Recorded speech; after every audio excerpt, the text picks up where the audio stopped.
The unyielding resolve of humanity. The Galactic Council chamber was vast, its towering crystalline walls pulsing with an eerie bioluminescent glow. High above, the domed ceiling displayed a breathtaking panorama of the cosmos, stars twinkling like distant beacons of fate.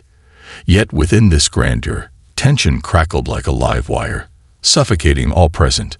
The air carried the weight of an impending decision that could shape the fate of entire civilizations. Kajin Nar, the presiding leader of the council, stood tall at the head of a long obsidian table. His robes, woven from the finest silk of the Volteri homeworld, shimmered under the dim light, but his expression remained as cold and rigid as the stone beneath his clawed fingers.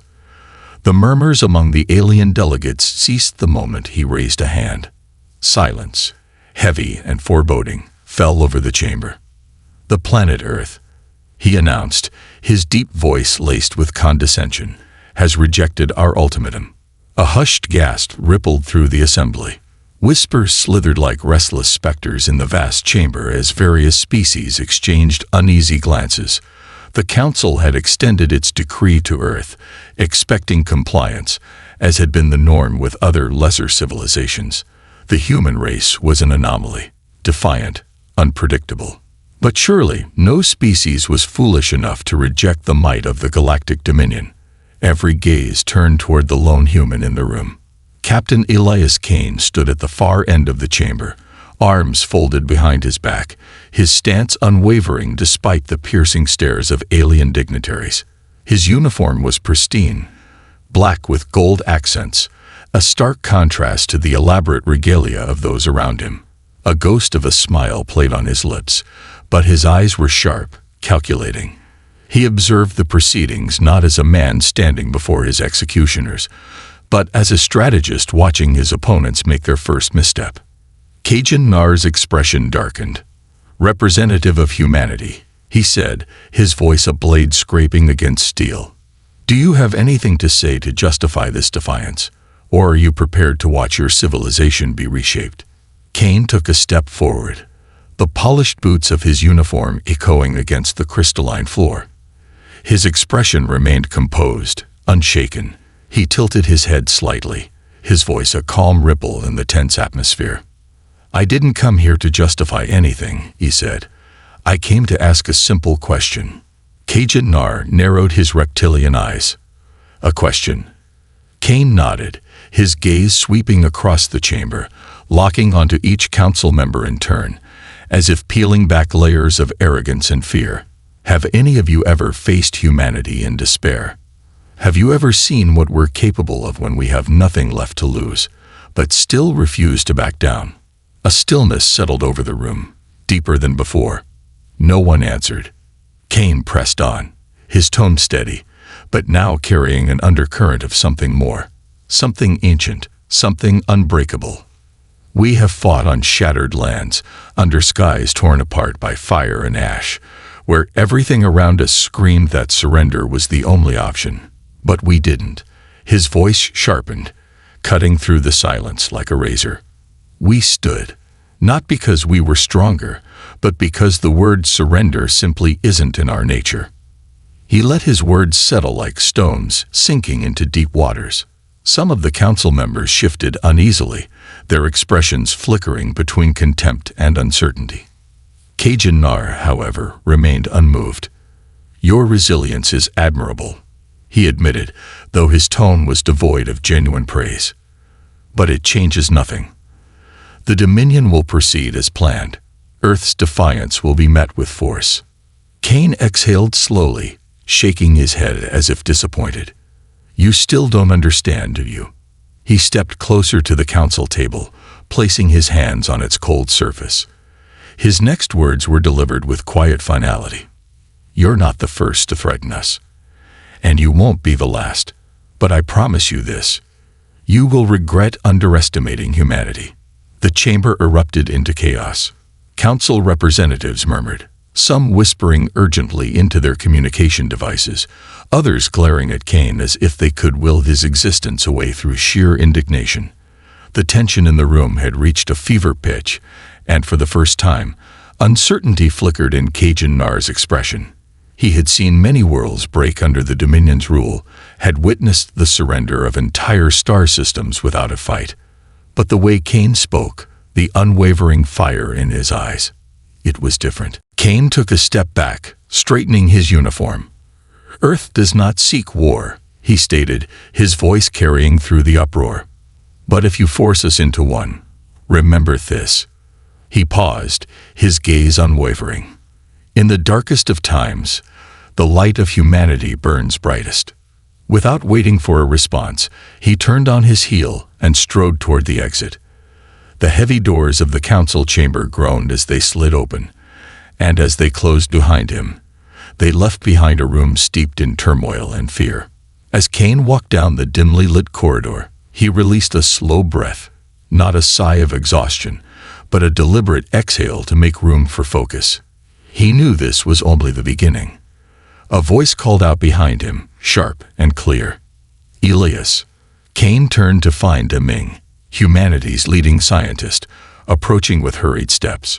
She was dressed in her usual white lab coat, but the calm composure she usually carried was gone. Her expression was tense, her dark eyes flickering with urgency. "We have a problem," she said, her voice barely above a whisper. Kane's jaw clenched slightly. "How bad?" Ming exhaled sharply. "They didn't just send an ultimatum. They've dispatched a fleet, a war fleet, and they're already at the edge of our solar system." For the first time since the meeting began, Kane's smile disappeared. The gathering storm. The air in the corridor felt heavier, as if reality itself had grown denser with the weight of Ming's words. The soft glow of the crystalline walls pulsed steadily, indifferent to the storm brewing in Kane's mind. He locked eyes with her, searching for any sign of exaggeration or doubt, but found none. "A war fleet," he repeated, his voice low and measured. Ming nodded sharply. "Confirmed by deep space observatories. A vanguard force, moving at full burn toward the outer edges of our solar system. At their current speed, they'll reach our defensive perimeter within 72 hours. Kane exhaled slowly, his mind already shifting gears. Composition: 4 capital-class dreadnoughts, 20 support cruisers, and at least 100 fighter escorts. And that's just what we've detected so far. Kane's expression darkened. "They're bringing overwhelming force." "Standard Dominion strategy," she replied. "Crush resistance before it has time to organize. They're not expecting a fight. They expect us to surrender the moment they enter orbit." Kane's fingers tightened at his sides. He could already picture the arrogance in the Dominion's war rooms. Alien tacticians plotting humanity's swift capitulation with the same certainty of a butcher leading cattle to slaughter. They didn't see Earth as a threat. They saw it as a lesson for any future civilizations who dared defy them. But they had miscalculated. Kane turned sharply. "Get me in touch with High Command. Now." Ming was already moving. "I have a secure line in my lab." The two strode quickly through the corridor, passing officers and personnel who instinctively stepped aside, sensing the urgency in their movements. The underground complex beneath the UN Space Command headquarters was bustling with activity, but an unspoken dread loomed over everyone. Word of the Dominion's ultimatum had spread fast. People knew what it meant. Or at least, they thought they did. The laboratory was small but meticulously organized. Holographic monitors lined the walls, displaying data streams, weapon schematics, and planetary defense statistics. Ming swept a hand over a control panel, activating a secure communications relay. Within seconds, the faces of Earth's most powerful military and political leaders flickered into view. Grand Admiral Erickson, the commanding officer of Earth's space fleet, was the first to speak. His grizzled features were set in a firm scowl, his eyes hard with the weight of responsibility. "Captain Kane," he greeted, his voice a rough growl. "I assume you have news." Kane nodded. "The Dominion is done talking. They've sent a war fleet. Arrival in 72 hours. The room fell into silence. Then a bitter chuckle broke it. "So much for diplomacy," muttered General Vasquez, head of planetary ground forces. He leaned back in his chair, crossing his arms. Not that I expected anything else from them. President Ellison, the leader of the United Earth government, sighed heavily, rubbing her temples. Then we have 72 hours to decide our response. Kane's eyes flickered with determination. No, ma'am. We already know our response. Ellison studied him. You're proposing resistance. More than resistance, Kane said firmly. I'm proposing we make them regret ever setting their sights on Earth. The Admiral exhaled through his nose. You understand what you're asking for. Kane met his gaze without hesitation. I understand that if we don't fight, there won't be an Earth left worth protecting. A tense silence followed. Then Erickson nodded grimly. All right, let's talk strategy. Fortress Earth. The next 12 hours were spent in war councils, battle simulations, and intelligence briefings. The situation was dire. Humanity had made significant advancements in space warfare over the last century, but the Dominion had thousands of years of military dominance backing them. Earth's orbital fleet consisted of 6 capital-class warships, 20 heavy cruisers, and over 200 smaller attack craft. Powerful, but nowhere near the firepower the Dominion was bringing. The only thing in their favor was home field advantage. We can't match them in open combat, Admiral Erickson admitted. They'll shred us if we engage them head-on. Then we don't, Kane countered. We make them come to us. We make them bleed for every inch of space they try to take. The room turned toward him. Elaborate, the president prompted. Kane stepped forward, bringing up a holographic model of the solar system. The Dominion expects an easy conquest. They're moving in fast, expecting immediate control of our orbital defenses and ground surrender within hours. We need to disrupt that expectation. He tapped the outer perimeter of the system. First, we lure them into a false engagement near Saturn's orbit. We deploy decoy warships, unmanned, AI-controlled, enough to make them think we're positioning for a desperate defense. Vasquez frowned, and when they realize it's a ruse. By the time they do, our real forces will already be in motion, Kane said. Our fleet won't meet them in open battle. Instead, we pull them into a kill box, hit-and-run strikes, flanking maneuvers. We turn space itself into a minefield. We force them to engage on our terms. The room was silent as the plan sank in. Admiral Erickson finally nodded. It's risky. But it's the only way we win, Kane said. If we fight conventionally, we lose. If we fight smart, we stand a chance. Ellison's gaze was unreadable. Then she turned to the others. Any objections? No one spoke. The president nodded. Then make it happen. The first move. 36 hours later, the trap was set. Decoy ships were deployed. The real fleet lay in wait, hidden behind celestial bodies, engines running cold to minimize detection. Planetary defenses were fully operational. Earth's soldiers, pilots, and strategists stood at the ready. And then, the moment came.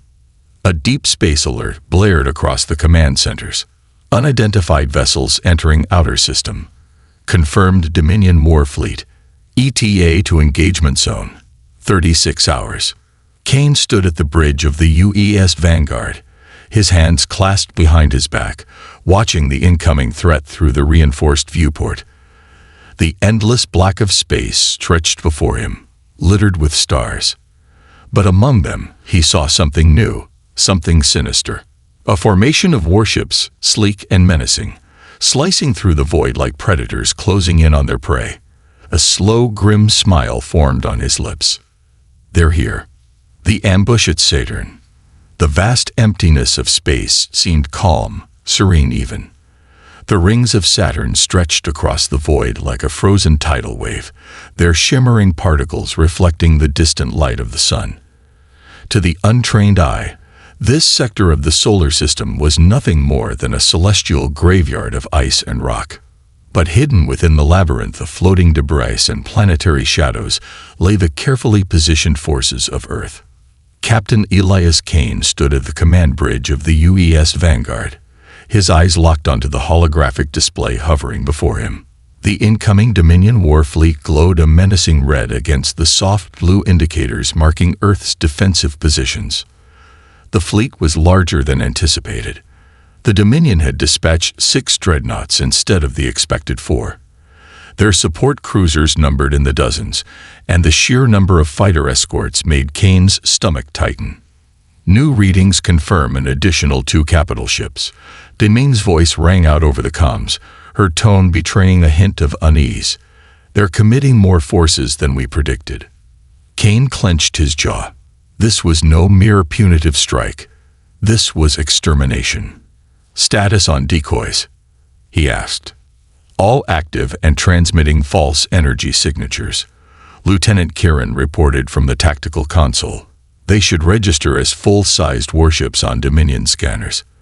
Once they commit to an attack, we can spring the trap. Kane nodded. Good. Maintain radio silence. Let them come to us. The bridge was silent, save for the soft hum of the ship's systems. Every officer, every crew member was on edge. They had prepared for this moment, but preparation meant little once battle commenced. Now, they would either prove humanity's resilience or become a cautionary tale. The Dominion's first mistake. The Dominion fleet slowed as it entered the designated kill zone. Their forward scouts reported the presence of Earth's defensive formation stationed in open space. The decoy ships, unmanned eye-controlled vessels, were positioned as if preparing for a last stand. Admiral Xarvan, the Dominion fleet commander, observed the battlefield from the bridge of his flagship, Vrektal.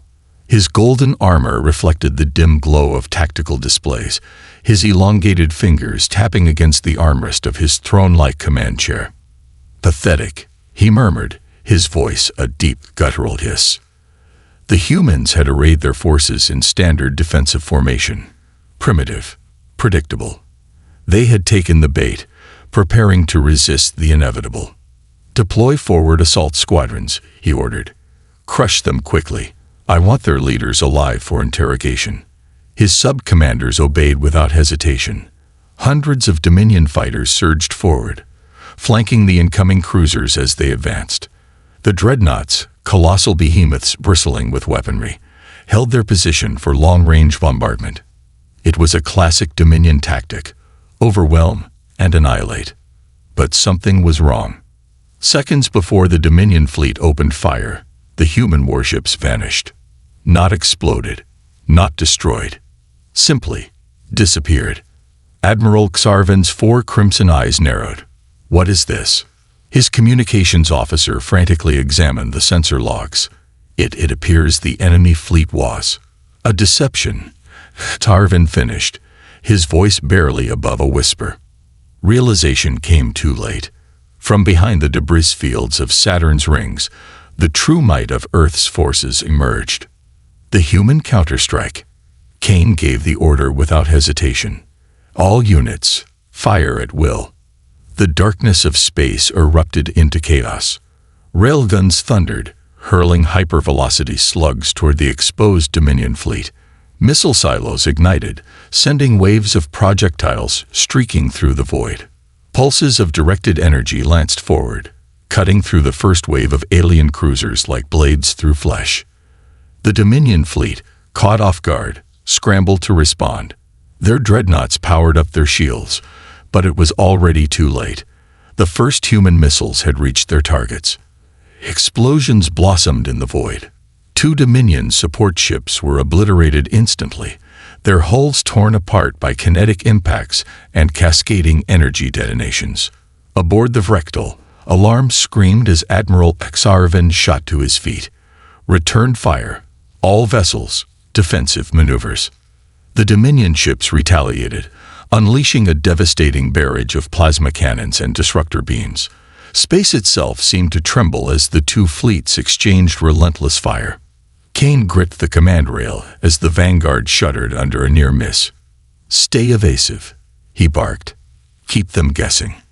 Unlike the Dominion, which relied on brute force and sheer technological superiority, Humanity fought with adaptability. Their ships darted through the battlefield, striking hard and vanishing into the cover of asteroid fields and Saturn's rings before the enemy could lock on. For the first time in centuries, the Dominion was not winning. A critical blow. "Captain," Kieran shouted from the tactical station. "The dreadnought Vothkar is exposed. Its shields are failing." Kane didn't hesitate. "All available units, focus fire on that ship. Bring it down." A dozen human warships pivoted, their weapons aligning with deadly precision. Streams of high-energy plasma and tungsten slugs slammed into the Vothkar's weakened hull. Its shield flickered, then collapsed. The dreadnought, once an indomitable fortress of war, began to break apart. Secondary explosions racked its massive frame, fire and debris spilling into the void. A moment later, it detonated in a brilliant explosion, sending a shockwave rippling across the battlefield. On the Vrechtal, Admiral Zarvan watched in stunned disbelief as one of his prized warships was reduced to wreckage. "They are not supposed to be this capable," he growled. For the first time in Dominion history, an inferior species had outmaneuvered them. Zarvan clenched his jaw. "Pull back the fleet. Regroup." Kane saw the shift in formation instantly. The Dominion, for all their might, was retreating. "Don't let them escape," he ordered. "Keep the pressure on." Humanity had bled the beast. Now it was time to finish the job. The turning tide. The battle raged on, but the Dominion was no longer fighting to conquer. They were fighting to survive. For the first time in its long history, the Galactic Dominion had underestimated an enemy. And now, as the remnants of their fleet desperately attempted to regroup, they realized the terrifying truth. Humanity was not prey. They were the predators. And the hunt had just begun.